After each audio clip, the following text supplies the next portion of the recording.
Assalamualaikum warahmatullahi wabarakatuh. Selamat siang semuanya. Sekarang kita sudah berada di kantor Komisi Pemilihan Umum Kota Medan di Jalan Kejaksaan nomor 37.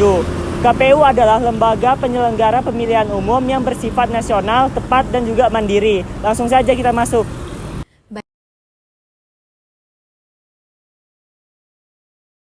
Baik Pak, selamat siang.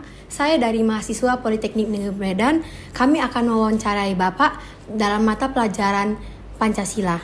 Jadi izin kepada Bapak untuk menjawab wawancara kami. Yang pertama, bagaimana cara Bapak pengambilan keputusan yang menyangkut kepentingan bersama dalam pemilu?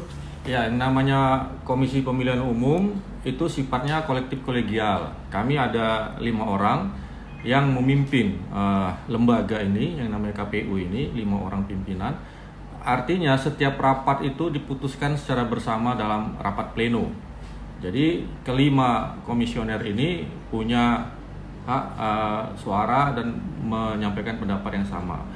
Di antara kelima ini mengangkat 1 orang menjadi ketua untuk penanggung jawab, tapi sifatnya tetap kolektif kolegial seperti itu. Yang sudah kita tahu, tahun depan adalah pemilihan Pilpres dan Pemilu. Oleh karena itu, persiapan apa saja yang dilaksanakan untuk pemilu tahun depan dari tahun sekarang? Ya, benar, bahwa 14 Februari tahun 2024 kita akan melaksanakan pemungutan suara serentak, baik itu pemilu untuk DPR, DPRD provinsi, DPRD kabupaten kota, dan DPD RI berbarengan dengan pemilihan presiden. Nah, persiapan yang sudah kami lakukan itu sejak tahun 2022, tepatnya bulan Juni lalu. Banyak hal yang sudah kami siapkan. Pertama, terkait penyusunan data pemilih dan pemetaan TPS, itu yang sedang kita lakukan secara bersama-sama hari ini se-Indonesia, termasuk juga KPU Kota Medan. Selain itu juga kita sudah melakukan verifikasi partai politik sebagai peserta pemilu, dan kemarin sudah ditetapkan ada 18 partai politik yang sudah ditetapkan, dan saat ini kita sedang melaksanakan verifikasi terhadap dukungan calon DPD untuk bisa mendaftarkan diri sebagai peserta. Di samping itu ada persiapan-persiapan lain terkait perencanaan untuk logistik dan sebagainya, dan termasuk juga sosialisasi tentang partisipasi pemilih, seperti itu. Baik Pak, pasti Bapak sudah selama dalam masa menjabat Bapak sebagai KPU, permasalahan apa saja yang terjadi saat pemilihan umum? Ya, kalau permasalahan ya ada ya, tapi semua permasalahan itu tetap bisa ditanggulangi secara bersama. Persoalan yang paling krusial memang biasanya persoalan partisipasi pemilih, seperti itu. Kota Medan ini unik ya, sangat unik sekali. Ketika kita Pilpres atau pemilu serentak tahun 2019 lalu, itu partisipasinya cukup tinggi sampai 70% lebih. Tapi ketika masuk di Pilkada 2020, partisipasinya hanya sekitar 45%, seperti itu. Nah, masyarakat Kota Medan yang cukup unik ini dalam hal menggunakan hak pilihnya ini masih masih belum maksimal gitu. Dan maka ini harus kami evaluasi terus-menerus berkali-kali, apakah memang ini persoalan data pemilih atau memang persoalan partisipasi, seperti itu. Baik Pak, untuk harapan Bapak di tahun depan apa kepada masyarakat negara Republik Indonesia? Ya, harapan kita tentu seluruh masyarakat Indonesia, khususnya Kota Medan, itu dapat memastikan dirinya yang sudah mempunyai hak pilih itu terdaftar sebagai pemilih. Itu satu hal, karena kami saat ini sedang dalam masa proses pendataan pemilih dalam waktu dekat. Lalu yang kedua adalah menggunakan hak pilihnya pada tanggal 14 Februari nanti. Besar harapan kami 14 Februari ini bukan hanya sekedar hari kasih sayang atau Valentine bagi anak-anak muda saat ini, tapi juga menjadi hari kasih sayang untuk bangsa dan negara kita. kita menggunakan hak pilih kita menggunakan hak politik kita.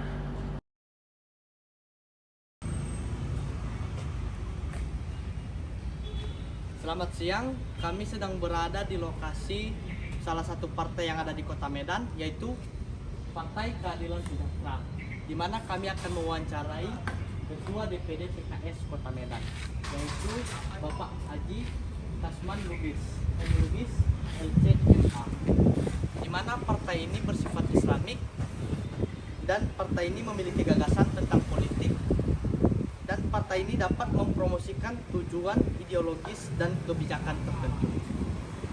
Yuk langsung saja kita masuk. Perkenalkan, nama saya Hadi Muhammad Jalmadua dari Politeknik Medan. Izin bertanya, dengan Bapak siapa? Nama saya Haji Kasman Lubis LCMA, Ketua DPD PKS Kota Medan, Dewan Pengurus Daerah Partai Keadilan Sejahtera Kota Medan. Pak, terima kasih Pak waktu dan kesempatan yang telah diberikan kepada saya. Saya ingin mewawancari Bapak. Pak, bagaimana peranan partai politik dalam konteks hukum di Indonesia? Terima kasih.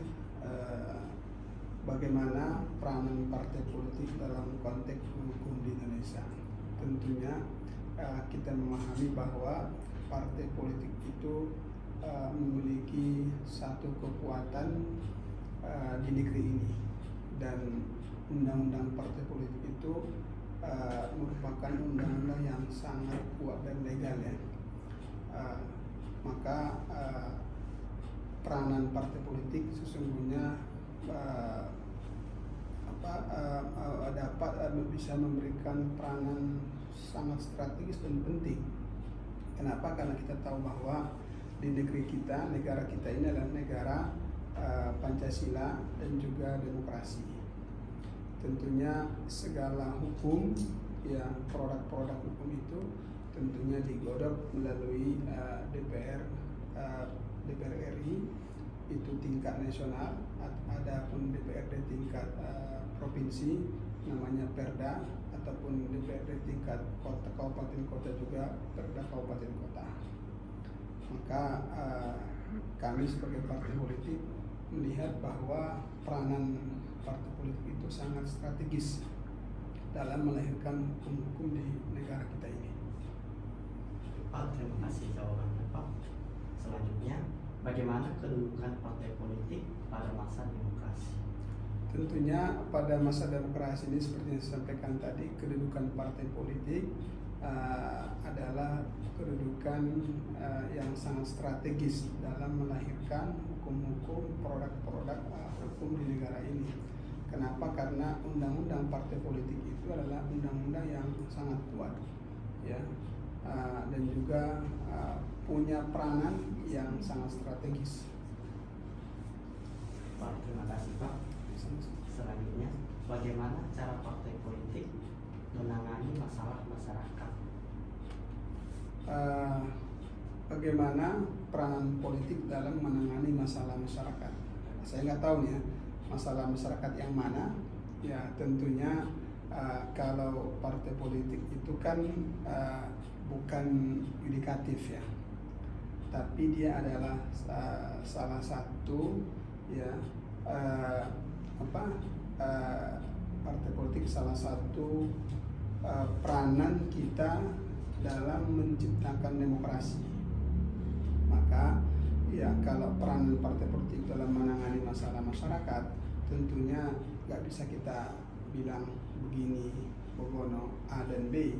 Kenapa? Karena masalah masyarakat kita hari ini sangat cukup kompleks banyak ya. Tentunya kalau itu masalah berhubungan dengan hukum, tentunya kita serahkan kepada hukum ataupun kepada kepolisian dan kejaksaan, tentunya begitu. Baik Pak, terima kasih Pak. Selanjutnya, bagaimana sistem partai di Indonesia? Sistem partai Indonesia kan kita kan demokrasi. Namanya sistem demokrasi adalah sistem suara terbanyak. Ya. Dan di Indonesia ini adalah multi partai, bukan seperti zaman Orde Baru hanya ada 3 partai kan.